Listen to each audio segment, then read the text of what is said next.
I was on the drop-off line at my son's school, and I heard something on the radio that stopped me cold.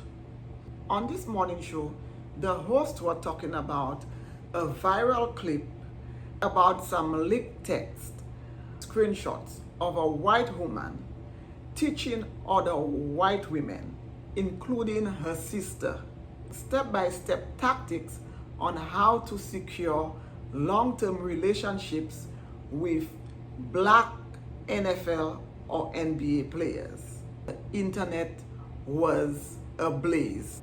People were debating, people were arguing, dissecting every line of these leaked text messages. And to tell the truth, I had an immediate reaction, and a strong one too. But instead of speaking on impulse, I chose to sit with it. And then I kind of forgot about it until yesterday it came up again in conversations at work. So I had to come on here and give my perspective on these leaked screenshots of this white woman coaching or giving younger white women strategy on how to bag a black NFL or NBA player. The first thing that came to mind was that this white woman was not at all giving relationship advice. No, that's not what she was doing.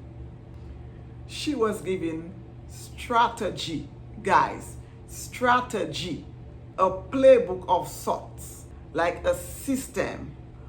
Basically, she was giving them game on how to secure a black NFL or NBA player. She was teaching them a process, a system of how to position themselves, how to avoid being too much, how to appear soft and easygoing, low maintenance, if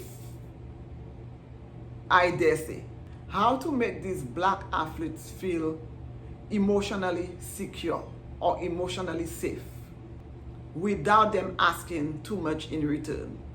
And what really got me was the tone of the text, the way she spoke. It was practiced, it was rehearsed, like it was a handbook that she'd been handed. Guys, I'm not even exaggerating about that. And now she is passing it down. Also, the question that came to my mind was she in a relationship or married to a black athlete? It's like she's speaking from experience. She's speaking from this rule book, because she sounded like she's been in a long-term relationship with, a black athlete or maybe a high-profile athlete. That's the tone that I got from these text messages in reading between the lines. She opened my eyes to so many things, little things that you would not even think about. It was just unbelievable reading through those texts. And my second thought was, this wasn't about love. This was about targeting, presentation, emotional positioning, plain and simple. She was teaching how to appear soft, appear supportive, and that was a big tone of the text, how to appear non-confrontational. Also to appear like a lifestyle upgrade, to appear and position themselves as peace, the peace that this man would never get from anybody else. And here's the thing, to me, and a lot of people might look at it differently, but to me, this wasn't about race. This was about conditioning, strategy. This is about the rule book that some girls are raised with. Some girls, especially in certain communities, are raised to manage households. not work in them. They're taught how to delegate, how to plan, lifestyle building, emotional ease, how to position themselves socially, how to choose partners strategically, how to build lifestyle, how to be cared for, how to be protected. They're taught that partnership is a pathway to lifestyle, that choosing the right man is choosing the right life. And guys, I got to thinking. In the beginning, when I first heard it sitting in that drop-off line, my first reaction, I was so angry and pissed because emotionally what I was hearing didn't really sit with me yet. But after I sat with it, I just started to look at it in a whole different way. Meanwhile, guys, stay with me here. Meanwhile, while these white girls are being taught, and I'm not generalizing every white person or every black person, but most. These white girls are raised with this rule book. It's almost like a subject taught in school, but taught only to them, of how to position themselves, how to be strategic, how to choose, how to manage. They're not being raised to go and work in anybody's house. They're being raised to manage their own households. They're being raised not to be the help. They're being raised to hire the help. They're being raised not to work from sunrise to sundown, but to take time out for themselves and take care of themselves. So when I thought about it more and I sat with it, this is what I got out of it. Two different lifestyles. It got me thinking. While these white girls are being taught strategy, life building skills, black girls, what are they being taught? We are being taught, and not all of them, guys, hear me, not all black girls, but many, are raised with a totally different rule book. We are taught that the important things are how to cook, how to clean, how to keep a home, how to take care of everyone, how to be strong, how to survive. So look at it. Look at the balance. Look at the scale. It's not balanced. Black girls, we're taught to labor, not manage, to serve, not be served, to carry, not receive.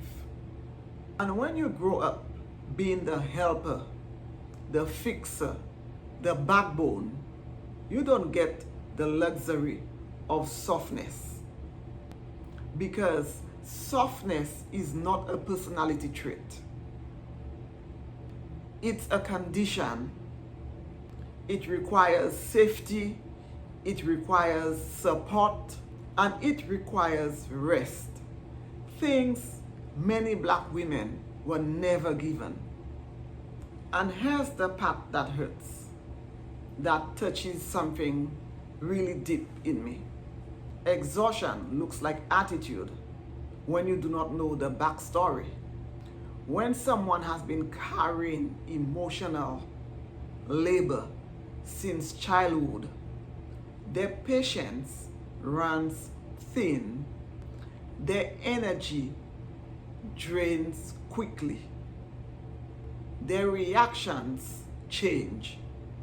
But instead of asking, "Are you okay?" people jump to, "You're angry, you're difficult, you're not soft." They were raised different. We were raised different. Looking at the other side of this coin, with the white women being taught, or most of them, about strategy and targeting these black athletes. Let's look at how this connects to black athletes. Most black athletes grow up in environments where it's majority white, especially when they are recruited early. The majority of the people around them are white. Coaches, trainers, managers, donors, boosters, agents, classmates, you name it. That's the bubble and the environment that they find themselves in once the talent is out there. They get the scholarships to these colleges. That's it. That's the environment that they're in. That's what they see. And we have to understand that proximity shapes perception. And when you combine proximity with stereotypes about black women being difficult, too strong, not soft enough, and stereotypes about white women being softer, they are easier, they are more understanding, you get a pattern. These women, in the context of this text, are seeing these men as high value men, as strategic partners, not because they're black. I don't think so. Because they're high earning, high status, high visibility men. In my opinion, when a pattern becomes visible, it feels personal. But the truth is, black women are not the problem. The problem is the narrative and conditioning athletes absorb long before they even make it to the league. That's not coincidence. That's conditioning. So no, it's not an accident, but it's also not a reflection of black women's worth. It's a reflection of different upbringings, different rule books, different environmental training, different expectations, different access, different conditioning. And once we understand that, we can talk about it honestly without tearing each other down. When I worked as a nanny, and I truly believe this, I am not going to be that angry at these white women for wanting what they want, for wanting the lifestyle that they want. You can't blame anybody for wanting a good life. It looks like and it seems like the target are the black athletes. But they're only targets because they are high value men. That's what they're after. Not the black man. And black men hate. Black athletes hate. It's my opinion. They're after the value, the high value. I don't think this is about race, in my opinion. It's about how they were raised, what they were taught, what they are taught in their households, vis-a-vis what black families teach their children. So now it's obvious that the white families teach something different to the black families. Where we black girls are taught the important things in life, to have a good husband or to get a good husband, you have to know how to cook. And not all of them, I'm not generalizing any race. We have to know how to cook. We have to know how to clean. We have to know how to keep house. We have to know how to clean. We have to know how to iron. We have to know how to juggle. And black women, we're juggling. We were taking care of kids, we were taking care of households, and most of us still hold a job. Most of us, majority of black women, still work regardless of them cooking, cleaning, having babies, taking care of a household with no help. We're still doing it. We're doing it all. Because this is how we were conditioned. This is what we were taught is important. Let's be real. This is what most black girls are taught is important. White girls are not taught that cooking and cleaning are important. And I'm not generalizing here, but how many white girls do you know can cook and cook really good? Some of them can, but the majority of them can't. But most black girls can cook and clean. So that's the difference. White girls are taught strategy from early. How to manage a household, how to manage a household's finances. So when they have their households, they're not the ones cooking, cleaning, taking care of their children. No. They're managing their household like they're running a business. They hire a nanny, they hire a housekeeper, they hire a gardener, they hire a chef, most of them. They hire help. And they just manage the help. They're not the ones cooking, cleaning, taking care of children, running after children, doing school runs. No, most of them are not.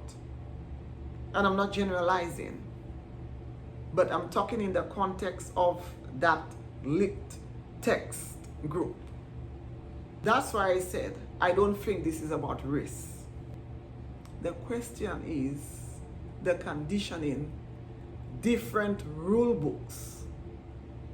Black girls don't have the same rule books that the white girls have. And I know that from experience.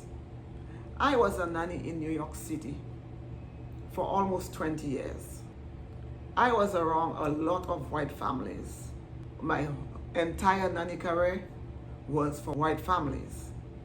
I was in a unique position that I've spoken to a lot of white, both boys and girls. So I'm not going to just say girls.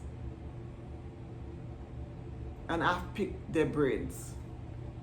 These are questions I've asked, not about the targeting of this or that, but generally, how are they raised? What are the households? What are they taught? What's different? Because I was always curious about that. Because there's something about them that's different.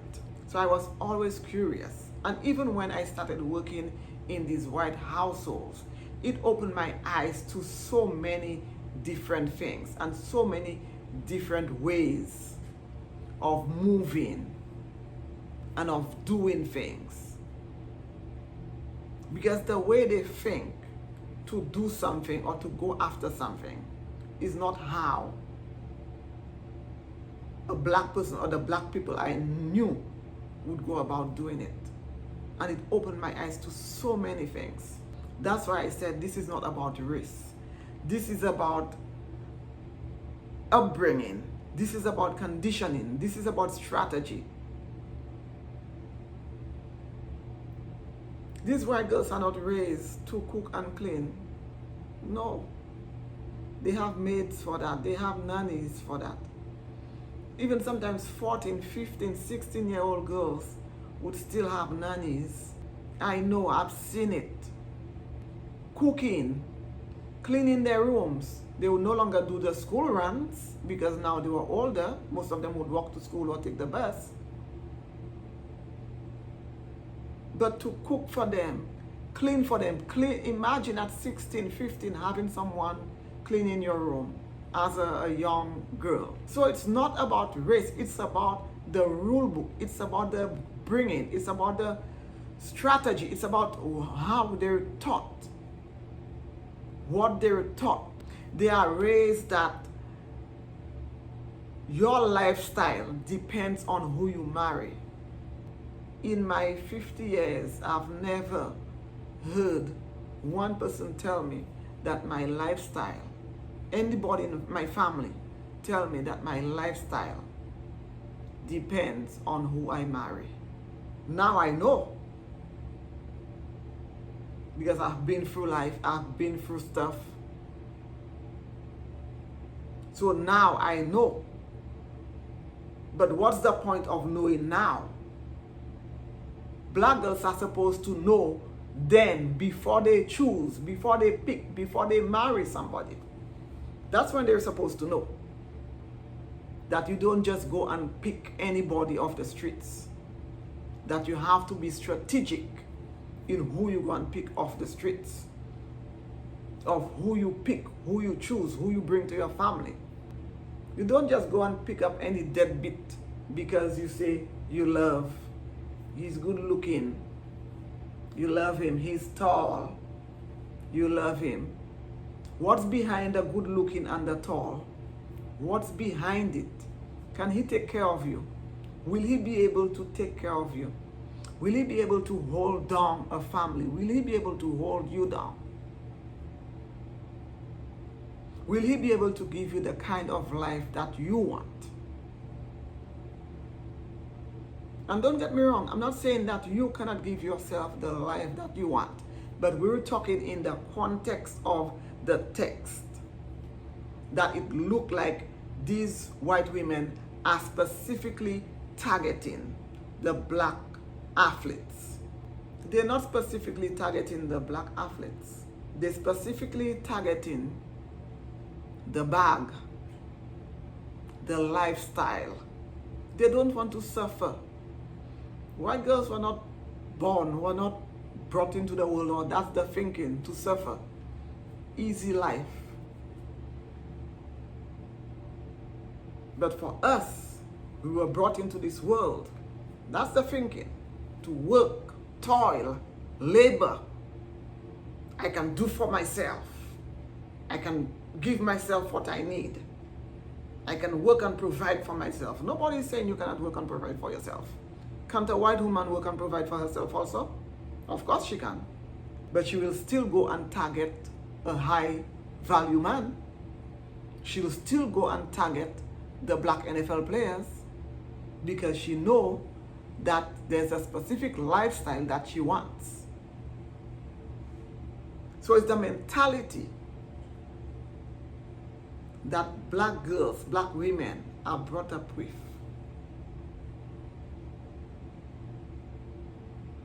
It's the upbringing. When have you ever heard love pay bills for anybody? So we now have to change the mindset. I'm not saying you have to be anybody that you're not. But think strategy. Think lifestyle. Think years down the line what you want your life to be, what you want your life to look like. To me, this was a lesson for us black women. Don't be angry at them. Look at it as a lesson. They're teaching us something. They're teaching us game. Because it leaked. Now the game is not just theirs. Because it's out there now. So we know the game now. Now we are aware of it. We were not aware before. So it's okay. What has happened has happened. We were not aware before. We are aware now. Young black women, be strategic, plan, think long term. Don't just think love. Yes, we need love, but love can grow. In any situation, especially a good situation, love can grow. And people may not like what I'm saying, but it's the truth. It works for the white women and the white girls. They've proven it. They've proven that their method works. They're enjoying life. How many black women, and there are, don't get me wrong, there are black women that live that life. But not the majority, like white women.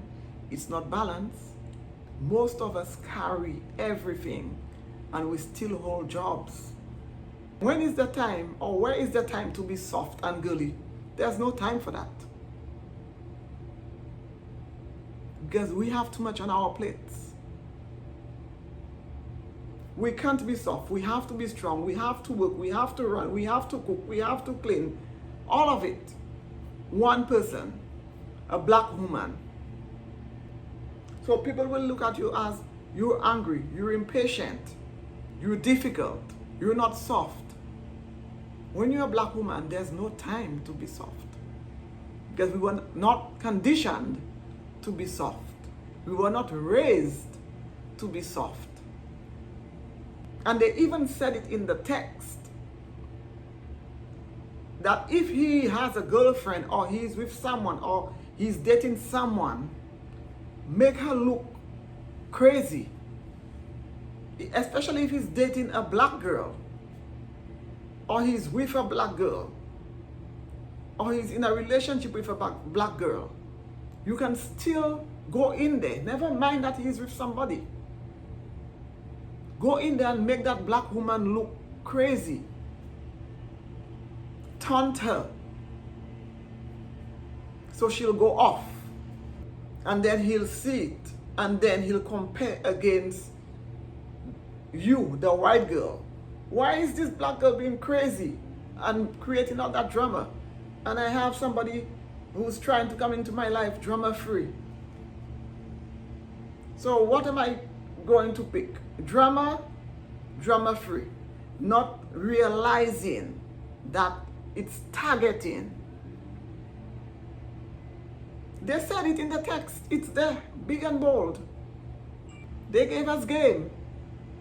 I guarantee you they never meant for this group chat to leak, because that's their playbook, that's the game. They're raised different. So because they are raised different, we can never be like them, and even trying to do what they do will seem difficult because it's not us. So what do? If you can't beat them, join them. Or if you don't want to join them, don't condemn them. Because everybody wants what's good. Everybody wants a good life. So if they feel that it's a black athlete that's going to give them the good life, that's what they're going for. Not the black man. And it's on these black athletes to see past their noses that is the lifestyle they're providing that's attracting these women. That is the stereotype that's already ingrained in them, that's making them look away from black women. Black sisters are beautiful. What is more beautiful than us? Everything about a black woman is perfection. Perfection. So it's not about us. It's not on us. We are perfect. It's on them. It's on the stereotypes. So black women, stand knowing that this is not about you at all. This is not about us. It's about them being targeted, and then them with the stereotypes in their heads. It's not about us at all. I hope you guys enjoyed this video. I hope you guys understand and see my perspective. Please join me again. Please don't forget to go ahead, subscribe, like, and share. And please come back, for I have more tea, more perspective to share. Until the next time, thank you so much for watching. Bye, guys.